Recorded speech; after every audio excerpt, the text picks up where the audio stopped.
Hi guys, the Exynos 2200 has been getting quite a lot of hate. So in this video, we're gonna talk about how it'll perform in comparison to the Snapdragon 8 Gen 1 based on the available information we have. Before we get into it, let me know in the comment section if you're willing to give the Exynos 2200 a chance. Also subscribe and hit the bell icon if you haven't to get daily tech updates, and drop a like if you enjoyed the video. So I just want to give my thoughts on the Exynos 2200 because I'm seeing a lot of hate towards the chipset, which is ridiculous because it's not in any devices yet, and I get where people are coming from. After the disaster that was the Exynos 990, it's gonna be hard to trust any flagship Exynos chipset from Samsung. But Samsung already fixed most of Exynos issues with the Exynos 2100. Its CPU is on par with the Snapdragon 888, and it has aged even better than the 888 according to Godin Reviewer. And that means the Exynos 2200 is gonna be pretty good because it uses the same cores and cluster as the Snapdragon 8 Gen 1. So the CPU should be on par again.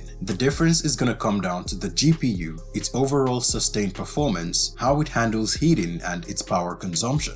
But the Exynos might just edge it out in those areas. And before you crucify me in the comment section, hear me out. If you didn't already know, the Snapdragon 8 Gen 1 is a hot mess, a power-hungry hot mess. It consumes a lot of power, which makes it heat up quite a lot, and that in turn makes it throttle a lot, while providing negligible increase over the Snapdragon 888 in the CPU department. Now here's how the Exynos 2200 might be better in those areas. First off, the Exynos 2200 is using a newer, more advanced fabrication process than the Snapdragon 8 Gen 1, so it's not gonna heat up as much, which means it's also gonna use less power. Not only that, but the cores on the Exynos 2200 are clocked lower than the Snapdragon 8 Gen 1, so it's most likely gonna run cooler than the 8 Gen 1 while using less power and giving about the same performance. That leaves us with the difference in GPU. It's no surprise that Samsung has been working with GPU industry leader AMD to improve its GPU performance, and the fruit of that partnership is the Xclipse 920 on the Exynos 2200. Now, we're yet to see how it performs, but worst case scenario is it performs as good as the Snapdragon 888, which is not good, but it's not terrible either. Now, that's the worst case scenario,